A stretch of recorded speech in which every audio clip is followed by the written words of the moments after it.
It's funny how the world has a way of mirroring our moods sometimes. I stepped outside today, bundled up against the biting chill of December, and the sky was the same shade of dull gray that's been pressing on me lately. There's something about this time of year, isn't there? The cold, the quiet, the way it seems to stretch out forever. It's like the season itself is asking us to slow down and really take stock of where we are and where we're going. And as I stood there, feeling the icy wind on my face, I realized how perfectly the weather fits the theme of what I want to talk about today. Elder orphans, people like me, who are growing older without the family safety net so many of us once assumed we'd have. For those of you who may not be familiar with the term, elder orphans refers to older adults who are essentially on their own, no children, no spouse, and often no close family to lean on as they age. Sometimes people call us solo-agers, but I've never really liked that term.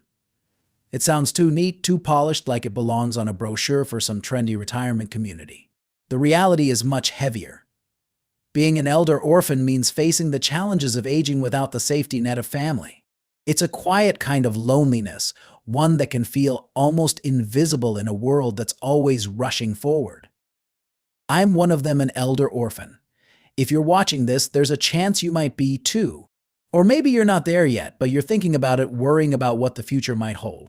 Even if it doesn't seem relevant now, the trends are clear. More of us are heading toward this reality.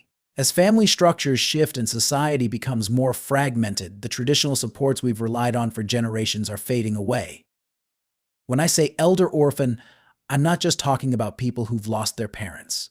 It's more than that. It's about being truly alone. No children, no spouse, no close relatives to call in a crisis or celebrate the holidays with. Sure, you might have friends or a social circle, but when push comes to shove, there's no one who is obligated to be there for you. That's a heavy thought, especially as we age and our needs become more complex. I live in low-income senior housing, which I'm incredibly grateful for. It's affordable, and I have a roof over my head.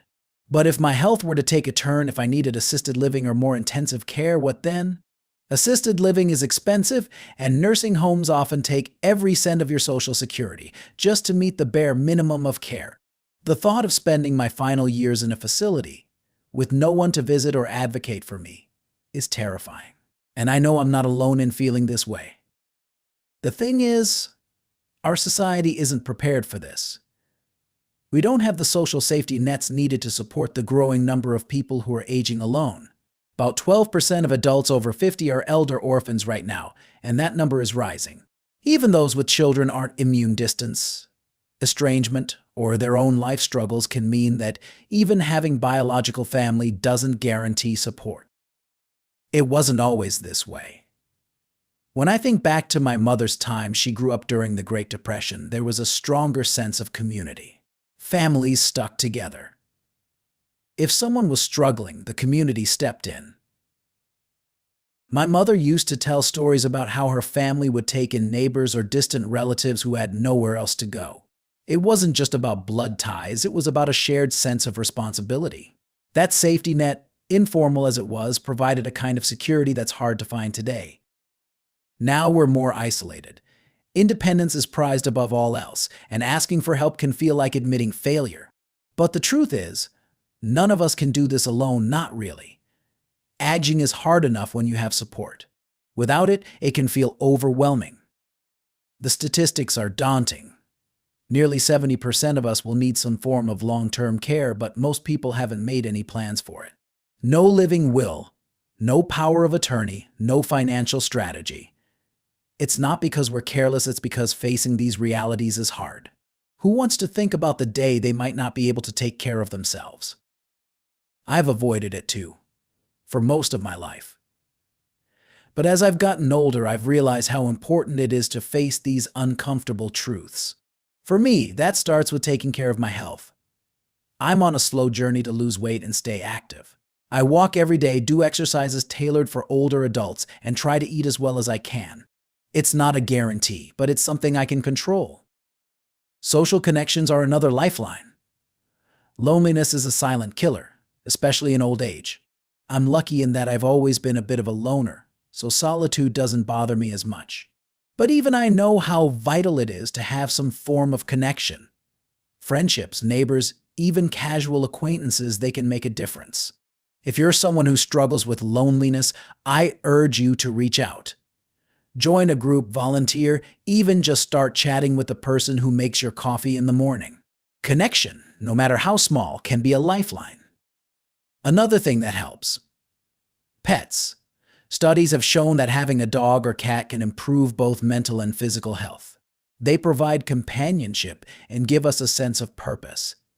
I have a neighbor in his 70s who has serious health issues, but he keeps going because of his dog.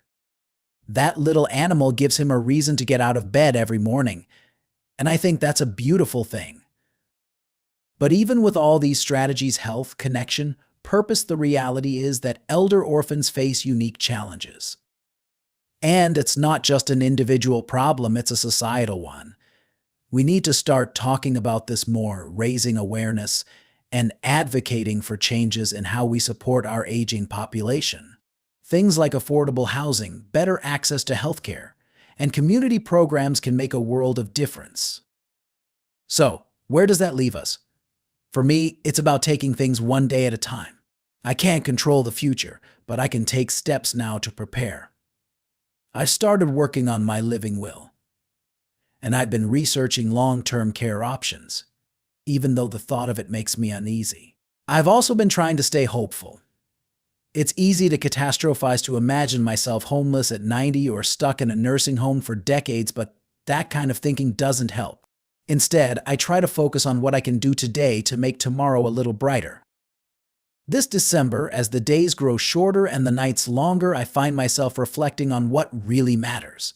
It's not about having all the answers or fixing everything overnight. It's about finding meaning in the small, everyday moments: watching the snow fall, sharing a laugh with a neighbor, feeling the warmth of a cup of tea in my hands. These little things remind me that life, even with all its challenges, is still worth living. So, if you're an elder orphan or think you might become one someday, know that you're not alone. Even when it feels like the world has forgotten us, we still have each other.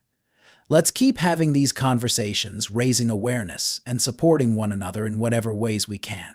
Together, we can face this uncertain future with a little more courage and a lot more hope.